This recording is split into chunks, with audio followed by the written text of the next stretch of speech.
নমস্কার বন্ধুরা, আজকে আমি আপনাদেরকে দেখাবো কিভাবে গরু চাষ এন্ট্রি করতে হয়। এর আগের দিন দেখিয়েছি আমি ধান চাষ কিভাবে এন্ট্রি করতে হয়।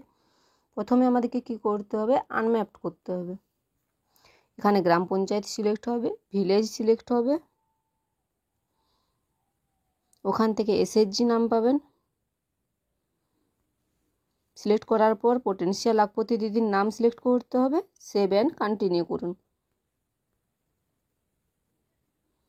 নেক্সট করুন লাইভহুড অ্যাক্টিভিটি, এখানে থাকবে অ্যানিম্যাল হাজবেন্ডারি, এটাতে সিলেক্ট করতে হবে। সাবমিট করুন।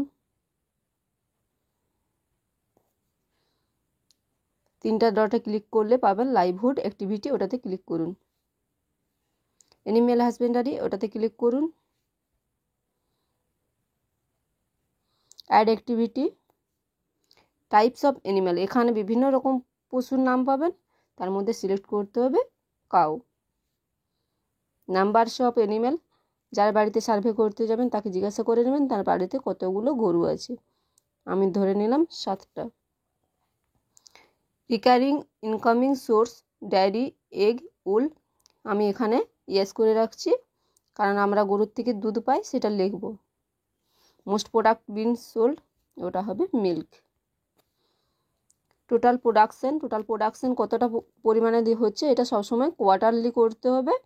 সেক্ষেত্রে আমি এখানে করলাম 240। প্রোডাকশন ইউনিট, এটা হচ্ছে যেহেতু মিল্ক তাই লিটার করলাম। সেলিং প্রাইস পার ইউনিট 40 টাকা করে। ইনকাম ফর আদার্স মানে যেখান থেকে গোবর হিসেবে সার ওসব বিক্রি করা হয়, তাই আমি এখানে ইনকাম অফ সোর্স হিসেবে আমি 2000 টাকা এক্সট্রা করলাম। Income from sale of animal, এটাতে আমি কিছু করছি না, ওটা জিরোই রাখছি, আপনারা চাইলে করতে পারেন। ইনকাম থ্রগ অফ স্প্রিং অ্যানিম্যাল, ওটা সবসময় নো করলাম। এক্সপেন্ডিচার ইনকার্ড, এটা মানে কতটা পরিমাণ খরচা হয়েছে, গরু পালনের জন্য কতটা খরচা হয়েছে, আমি করলাম 2000 টাকা। সেভ করুন, ব্যাক করুন।